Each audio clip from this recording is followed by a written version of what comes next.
So the first two videos, the one where I do the cartwheel and the macaco, these I chose because that was the first day the pendulum idea really clicked, and it helped to make things more fluid and just everything felt smoother.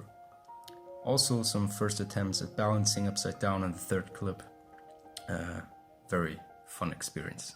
The movements that I'm working on now, I only could have dreamed of working on 3 years ago. But what's even more important to me is the feeling of freedom and the feeling of being able to express. And the more that I work with Will every phase, I get to tap into more of that feeling. In my daily life as a scientist, I love to see the similarities between doing science and learning and exploring hand balancing and other fields, because both are about figuring out new things and assessing them from different perspectives to progress and grow. However, as in science, you always have long periods where nothing seems to work out, but then, out of a sudden, things fall in line. These aha moments are such a great thing and inspiration.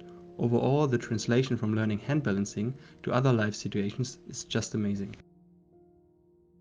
So the first clip means a lot to me because after dealing with back pain for quite some time, the fact that I can just pick this up for reps plus doing all the other exercises without even having to worry about flaring up is the biggest achievement for me right now. The second clip was the first time floating and it just felt fucking awesome.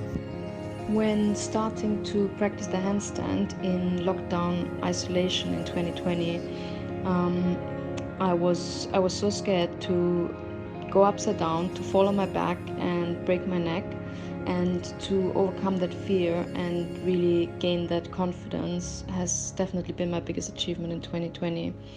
And of course, getting stronger, getting more flexible, learning some cool new skills has been amazing, and all of it throughout a global pandemic.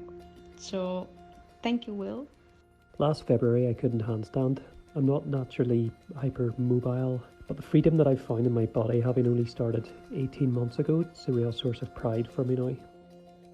I didn't start with specific goals other than to move better, but skills unlock skills, and the beginner mindset that Will and I always work on has allowed me to progress in a way that has left me really, really happy. Gerald Belker once said, "The best education is not given to students, it is drawn out of them."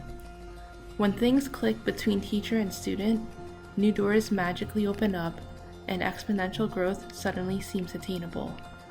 I've grown more in 1 month than I have in 1 year with Will's guidance in the single program focus.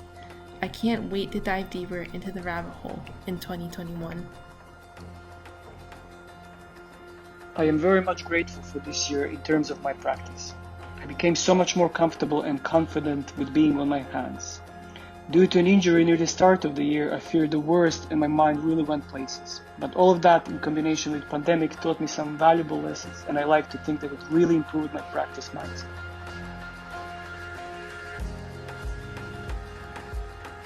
The clips I've chosen to share are snapshots of my current goals and works in progress. The ring muscle up, straddle handstand press, and 4-ball juggling. I find each in its own way unique and incredibly rewarding when it comes to developing strength, skill, patience, hard work, and a practice I love. I chose to show my little achievements with the handstand because this complex skill represents many aspects of what a movement practice is for me. Exploration of self and the unknown, consistency, hard work, but also a fascinating and never-ending journey. The muscle up was a goal of mine since I started my practice. However, it's a first little step of an infinite path.